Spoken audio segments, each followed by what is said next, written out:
जय हिंद बच्चों। आज हम पढ़ेंगे क्लास 7 हिंदी मीडियम साइंस का चैप्टर पढ़ेंगे 1.5। 1.5 के पहले मैंने पढ़ा दिया था, अब 1.5 पढ़ाना रह गया है तो वो पढ़ेंगे 1.5, जिसका नाम है मृदा में पोषकों की पुनः पूर्ति किस प्रकार की जाती है। ठीक है, मृदा में क्या जरूरी होता है? पोषक जरूरी होता है। जैसे हमें खाने के लिए भोजन जरूरी होता है, वैसे ही मृदा में पौधों के लिए पोषक जरूरी होता है। ठीक है, बिना पोषक के पौधे जीवित नहीं रह सकते। ठीक है, इसीलिए मृदा अर्थात मिट्टी में पोषकों की पुनः पूर्ति करना आवश्यक होता है। ठीक है, आगे पढ़ेंगे। क्या आपने किसानों को अपने खेतों में अथवा माली को बगीचे के लॉन या गमलों में खाद अथवा उर्वरक डालते देखा है? हमारे यहाँ किसान क्या करता है? खाद डालता है, उर्वरक डालता है। काय में? अपने खेतों में। खेतों में क्यों डालता है? क्योंकि खेतों में फसल लगी हुई होती है, इसलिए वो क्या करता है? खाद और उर्वरक डालता है। इसी तरह माली भी क्या करता है? अपने लॉन में या गमलों में खाद और उर्वरक डालता है।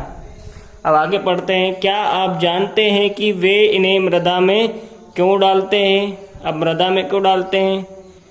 हाँ, आपको जब भूख लगती है तो आपके अंदर किसकी कमी होती है? ऊर्जा की कमी होती है ना। ठीक है, उसी प्रकार मिट्टी में जब जरूरी पोषक तत्वों की कमी होती है तब किसान क्या करता है? उसके खेत में मिट्टी में खाद अथवा उर्वरक डालता है, छिड़कता है। ठीक है, तो आगे पढ़ते हैं। आप पढ़ चुके हैं कि पादप मृदा से खनिज पोषक तत्व अवशोषित करते हैं। अब पादप कहाँ से करेंगे? खनिज पोषक तत्व मृदा से अवशोषित करेंगे, अतः मृदा में इनकी मात्रा लगातार कम होती जाती है। मिट्टी में इनकी मात्रा लगातार कम होती जाती है। किनकी? खनिज पोषक तत्वों की।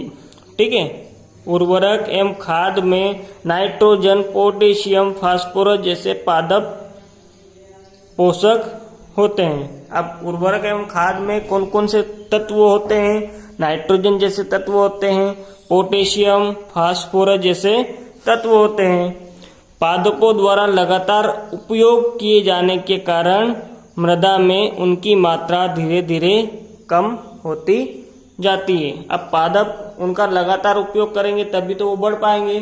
ठीक है, अगर उपयोग नहीं करेंगे तो कहाँ से बढ़ पाएंगे? उपयोग करते हैं तभी वो क्या करते हैं? बढ़ पाते हैं, तभी वो मजबूत या फिर तभी उनमें फसल हो पाती है। ठीक है, तो पादपों द्वारा लगातार उपयोग करने पर क्या होते हैं? पोषक तत्व जो भी नाइट्रोजन है, पोटेशियम है, फास्फोरस है, वो कम होते जाते हैं। इसलिए मृदा को इन पोषक तत्वों से समृद्ध करने के लिए भूमि में उर्वरक तथा खाद मिलाने की आवश्यकता होती है। अब मिट्टी में इन पोषक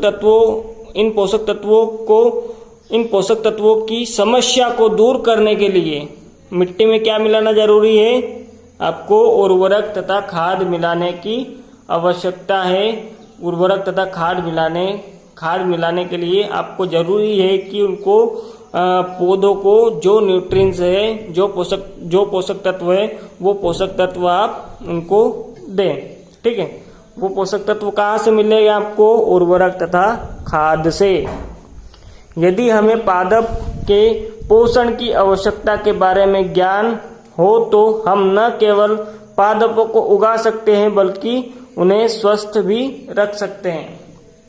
अब पौधे क्या होते हैं? पौधे को टाइम पर, जैसे हम एक बच्चे को पालते हैं वैसे ही पौधे को भी पालना होता है। हमको भी टाइम से उसको भी न्यूट्रिएंट्स देने पड़ते हैं। उसका टाइम अगर आपको पता हो, अगर ज्ञान हो उस चीज के बारे में, अगर पादपों की आवश्यकता के बारे में आपको ज्ञान हो तो आप न केवल पादपों को उगा सकते हैं बल्कि उनकी सही से देखभाल भी कर सकते हैं। आगे पढ़ते हैं। पादपों को प्रोटीन बनाने के लिए सामान्यतः नाइट्रोजन की अधिक आवश्यकता होती है। किस चीज की? नाइट्रोजन की। ठीक है, तो पादपों को भोजन बनाने के लिए, प्रोटीन बनाने के लिए नाइट्रोजन की अधिक आवश्यकता होती है। फसल कटाई के बाद मृदा में नाइट्रोजन की कमी हो जाती है। आप फसल जैसे ही काटते हो, आप फसल कटाई के बाद काय की कमी होगी? इसमें नाइट्रोजन की, और नाइट्रोजन की सबसे ज्यादा आवश्यकता होती है पौधों को। यद्यपि वायु में नाइट्रोजन गैस प्रचुर मात्रा में उपलब्ध होती है। अब नाइट्रोजन गैस, जैसे वायुमंडल में चारों ओर कार्बन डाइऑक्साइड गैस है, ऑक्सीजन गैस है, नाइट्रोजन गैस है, ठीक है, वैसे ही अन्य गैसें उपलब्ध होती है, परंतु पादप इसका उपयोग उस प्रकार करने में असमर्थ होते हैं जैसे वे कार्बन डाइऑक्साइड का उपयोग करते हैं। आप पौधे कार्बन डाइऑक्साइड का उपयोग कैसे करते हैं भैया? याद करो, याद करो, याद करो। मैंने बताया था कि पौधे प्रकाश संश्लेषण की क्रिया द्वारा ही क्या करते हैं? कार्बन डाइऑक्साइड का उपयोग करते हैं पत्तियों के द्वारा। ठीक है, तो पौधे उस प्रकार से नाइट्रोजन का उपयोग नहीं कर पाते, क्योंकि नाइट्रोजन का उपयोग करने में पौधे को वायुमंडल से नाइट्रोजन नहीं मिल पाती है। अब वायुमंडल से जब नाइट्रोजन नहीं मिल पाती तो पौधे कहां से लेते नाइट्रोजन? आगे पढ़ते हैं। पौधे नाइट्रोजन को विलेय रूप में अवशोषित कर सकते हैं। विलेय रूप मतलब मिट्टी में पूरी तरीके से घुल जाए, वो रूप में अवशोषित कर सकते हैं। अब मिट्टी में क्या घुल जाए भैया? आपका खाद घुल जाए। खाद में नाइट्रोजन होता है, जैसे एनपीके डालते हो ना, तो एनपीके का फुल फॉर्म क्या होता है? Nitrogen potassium phosphorus. ठीक है, तो इसमें क्या होता है? नाइट्रोजन होता है। ठीक है, तो ये डाला जाता है, तो इससे क्या होता है? आपका नाइट्रोजन की कमी दूर होती है मिट्टी में। हाँ, आगे बढ़ते हैं।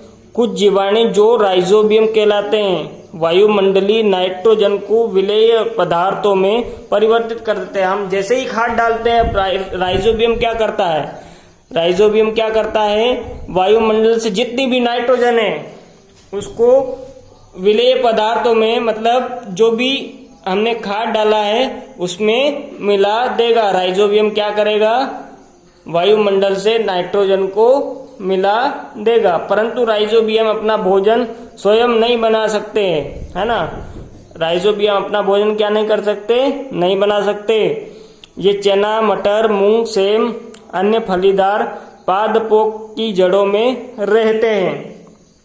ठीक है, तो ये कहाँ रहते हैं? ये चना, मटर, मूंग, सेम, अन्य फलीदार पादपों, जितने भी फलीदार पौधे होते हैं उनकी जड़ों में कौन रहता है? राइजोबियम रहता है, तथा उन्हें नाइट्रोजन की आपूर्ति करते हैं। अधिकतर दालें फलीदार पादपों से प्राप्त होते हैं। दालें कहाँ से प्राप्त होती है भैया? फलीदार पौधों से, है ना। इसके बदले पादप राइजोबियम जीवाणु को आवास एवं खाद्य पदार्थ प्रदान करते हैं। अब राइजोबियम जब वायुमंडल से नाइट्रोजन का अवशोषण कर रहा है, ठीक है, तो पौधे द्वारा उसको भी कुछ दिया जाना चाहिए भैया।